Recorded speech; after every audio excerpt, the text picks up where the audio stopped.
ರಜತ್ ನನ್ನ ತಮ್ಮ, ನಾನು ಎಂದಿಗೂ ಬಿಟ್ಟು ಕೊಡಲ್ಲ. ವಿನಯ್ ಹೇಳಿದ ಮಾತೇನು? ಎಲ್ಲರಿಗೂ ಪಡು ಕನ್ನಡ ಟಿವಿ ಯೂಟ್ಯೂಬ್ ಚಾನಲ್ಗೆ ಸ್ವಾಗತ ಸುಸ್ವಾಗತ ಅಂತ ಹೇಳ್ತೇವೆ. ಶುರು ಮಾಡೋಕ್ಕೆ ಮೊದಲು ಯಾರೆಲ್ಲ ನಮ್ಮ ಯೂಟ್ಯೂಬ್ ಚಾನಲ್ ಮೊದಲು ನೋಡ್ತಿದ್ರಿ ಅವರೆಲ್ಲರೂ ಸಬ್ಸ್ಕ್ರೈಬ್ ಮಾಡ್ಕೊಳ್ಳಿ ಮತ್ತಲ್ಲೇ ಪಕ್ಕದಲ್ಲಿರೋ ಬೆಲ್ಲೈಕನನ್ನು ಪ್ರೆಸ್ ಮಾಡಿ. ಮಚ್ಚು ಹಿಡಿದ ರೀಲ್ಸ್ ಮಾಡಿ ರಜತ್ ಅವರಿಗೆ ಈ ಮೊದಲು ಜಾಮೀನು ಸಿಕ್ಕಿತ್ತು. ಆದರೆ ಕೆಲವು ಷರತ್ತುಗಳನ್ನು ಪಾಲಿಸದ ಕಾರಣ ಅವರನ್ನು ಮತ್ತೆ ನ್ಯಾಯಾಂಗ ಬಂಧನಕ್ಕೆ ಕಳಿಸಲಾಗಿದೆ. ಇದೇ ಪ್ರಕರಣದಲ್ಲಿ ಸಿಲುಕಿರುವ ವಿನಯ್ ಗೌಡ ಅವರು ದಂಡ ಕಟ್ಟಿದ್ದಾರೆ.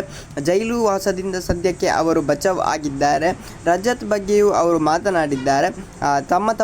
ತಮ್ಮ ಮತ್ತು ರಜತ್ ನಡುವೆ ಯಾವುದೇ ಮನಸ್ತಾಪ ಇಲ್ಲ ಎಂದು ವಿನಯ್ ಗೌಡ ಹೇಳಿದ್ದಾರೆ.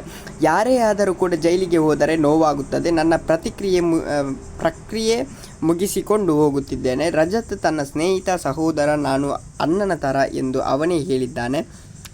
ಹೀಗಾಗಿ ನಾನು ನನ್ನ ತಮ್ಮನನ್ನು ಹೇಗೆ ಬಿಟ್ಟುಕೊಡಲಿ? ರೀಲ್ಸ್ ವಿಷಯವೇ ಬೇರೆ, ನಮ್ಮ ಸಂಬಂಧವೇ ಬೇರೆ. ಅವನು ಏನೇ ಆಗಿರಲಿ ಅವನು ನನ್ನ ತಮ್ಮನೇ ಎಂದು ವಿನಯ್ ಗೌಡ ಅವರು ಹೇಳಿದ್ದಾರೆ. ಓಕೆ ಗೈಸ್, ಮುಂದಿನ ವಿಡಿಯೋದಲ್ಲಿ ಸಿಗೋಣ. ಅಲ್ಲಿವರೆಗೆ ಲೈಕ್, ಶೇರ್, ಸಬ್ಸ್ಕ್ರೈಬ್ ಮಾಡಿ ಅಂತ ಹೇಳ್ತಾ ಲವ್ ಯು ಸೋ ಮಚ್.